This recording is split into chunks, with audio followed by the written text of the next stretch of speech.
lived in Canada for nearly a year. Oh, Through the worst winter. Jesus, couldn't wait to leave. it was -40, was it? Oh, it was a nightmare. So what were you doing in Canada? My mother forced me to go over there because in those days, if you were under 21, you came under your parents. Now, if you're 18, you do what you like. Okay. And I did not like Canada. And The then people there were very nice, don't mistake me. yeah. Well, the people, but the climate. Ugh.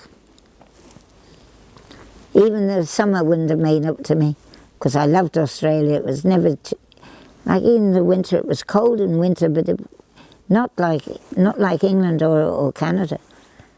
And not like Ireland either. And the summer, oh, I loved the sun. I used to be lent a pony and I used to ride it on the beach in Glenelg. And I used to borrow ponies from the riding school and ride them down the parklands opposite our house. There was a riding track there. And in a part of the parklands was for grazing animals. And then there was a riding track and then there was another fence. So there were two fences. And it was a lovely soft track and you could fly around on it. Oh, that was in Australia? Yes. Just outside Sydney, was it? No, it was in Adelaide. Days of South Australia. Miles from Sydney, miles from Sydney. Okay. Well, my father started me off in a Protestant school, and me and the doctor's daughter used to like playing up the teacher that taught us about art. We'd imitate her clacking teeth and we'd make parrot noises. I got kicked out.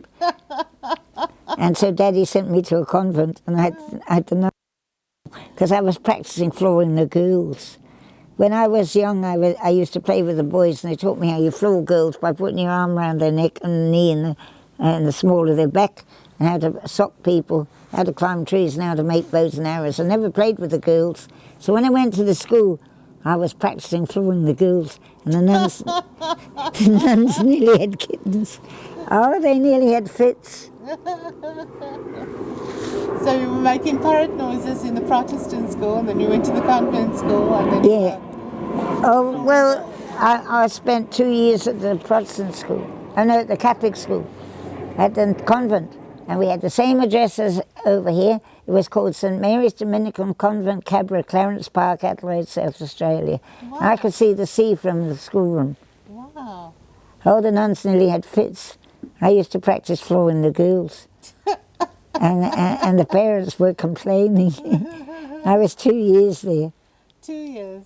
So What? did you finish school there? Yeah, when I was 16, yeah. Wow, that's very young. Well, when I went back to England with my adopted grandmother, my mother's foster mother, Yeah. she was a teacher, and she made me learn typing and that, and I didn't like that either. So I only did a little bit of that, and then I did what I liked, different jobs. Okay. And then you went and joined the circus. No, that was one of the jobs. I worked in cinemas and circuses, yeah. Oh, okay. But what made you join the circus? Animals, Ah, wild animals. wow. Oh, well, I've been in with a zebra stallion. I've held a lion cub in my arms, and I've stroked a tiger. What more could you want? And a tiger was a very frightened sort of person. He wouldn't hurt a flea. I'd love to have taken him home. It was like a pet dog he was. Oh, I'd have loved to have taken him home. He'd have lived longer with me than he would when he went to a bloody zoo. They didn't look after him. If I hadn't been sick when I was expecting my child, I'd have gone down there much earlier, and I'd have found him alive, and I'd have made them give him to me. I'd have run him out with the dogs, and I'd have had the neighbours upside down. I was very quiet.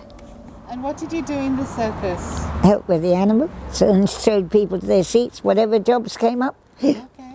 In a circus, you do everything. Okay. Were you cleaning the pens and cleaning? Sure, the horses? sometimes I was cleaning pens and that, yes. Yeah. And was it all to do with the horses? Or Oh, yes. Other animals too? Or to do the horses. Horses. So you were And when we had another circus called Sir Robert Fawcett Circus coming with his 5 elephants, Yeah. 1 boy elephant, a bull, and 4 girls. And one day the boy elephant said hello to one of the girl elephants, let's get cracking. And he was trying to cover, they had to get the curtains quickly and put it around the elephant so that the general public wouldn't have fits. They got married. What? What are you They got married, the boy and girl elephant, and they weren't even going to wait for the curtains to go around them. So Jenny, out of all your animals, who were your favourite animals? Well, I think my real favourite was Faisal because he wouldn't let anyone knock me down, he wouldn't let one, and he hated the taxi man. A taxi man charge a lot. And you know, the taxi man came in one day to have a look at Faisal's new baby goat, right? 2 years ago. Faisal went to the door and he said, grout. He said, grout. He didn't say get out, he said grout. Because he couldn't say get out, so he said grout. And taxi man went. Next day, taxi man came in. Faisal jumped a 4-foot fence and dived at him. He had to fly out the gate and shut the door quick. And Faisal's son went to the DSPCA and won't stay with goats. He lives with the horses up the top with the horses. He only lives with horses. Okay, does he think he's a horse? I think that Faisal's son does think he's a horse. Okay. That's Ethan. His name was Ethan. Ethan. Yeah. Who's Ethan? Went to the DSPCA and lives with horses. Okay. All right. So, of the horses, you were telling me about the red stallion, the red chestnut stallion that was taking all the children. No, that was Freddie Augustus. Freddie Augustus.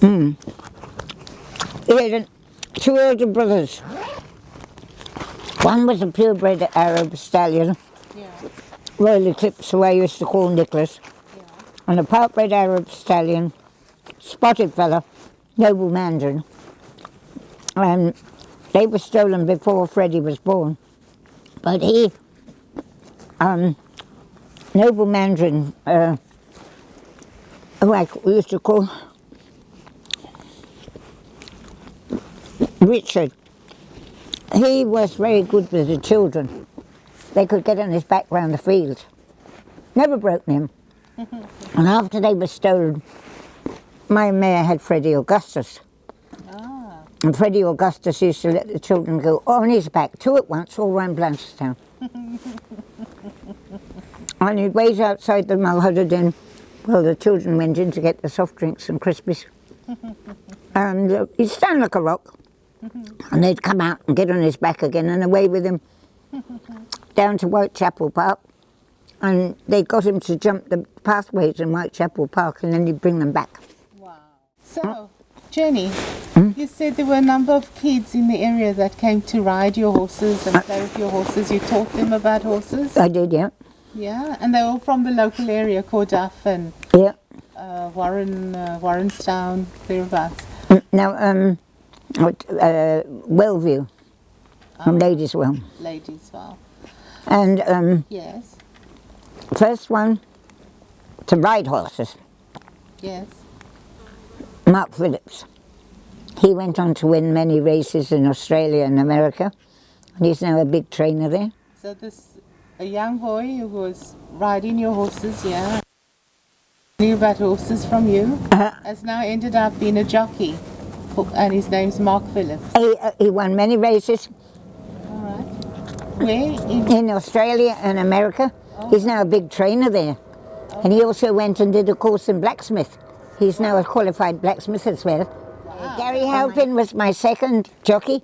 He went on to win many races in England and Ireland. He's still winning. Wow. The third lad now, just learning, and that's Carl Miller, and he's down with Tony Martin all the time. And since he was 13 years of age, he's now 15, and he's riding ponies over jumps. He's showing ponies, and he's winning against people that are well-bred and reared with horses all their life. Wow. And he's 15. He's 15. Wow. And when last was he riding horses with you, when you had the horses? Yeah. 2 years ago. 2 years ago. Up to 2 years ago. Wow. So he would have been really young then, 6. No, he was 10, he was only 11 when I first had the family in here. Yes. He was 13 2 years ago when he went to Tony Martin's to help with the Yes. horses. Tony Martin is a horse trainer with thoroughbreds. Wow. And now he's riding thoroughbreds on the gallops, but he's not yet ready to go on the track. Wow. And he's only 15. He's 15. Wow, you've excited these kids about horses. Yes, and his younger brother can't wait to get down at 13 years of age and follow him in his footsteps. 2 brothers. Yeah. And you told me there was also a boy who has learning disabilities and he ended up being a groom. Oh, he's a groom down the country now. He used to have a horse in here. And he used to ride your horses. Well, no, what happened was he bought me, the lad that's Yes. he bought me a starving thoroughbred. And I fed him in great condition in 2009. Yes. He took him straight from my yard and he won a race. And the Wow. following year when he stayed with the racehorse trainer, he won nothing. Oh. Saraban, his name was. And was that the boy with learning disability? Yes. And he went and won a race? Well, his horse did. Oh, his horse did. His horse did, came straight out of my yard and the horse won. But the following year with the trainer, the horse won nothing. Oh, the trainer didn't feed him as well as I did. You feed them and you let them relax. Oh, yeah.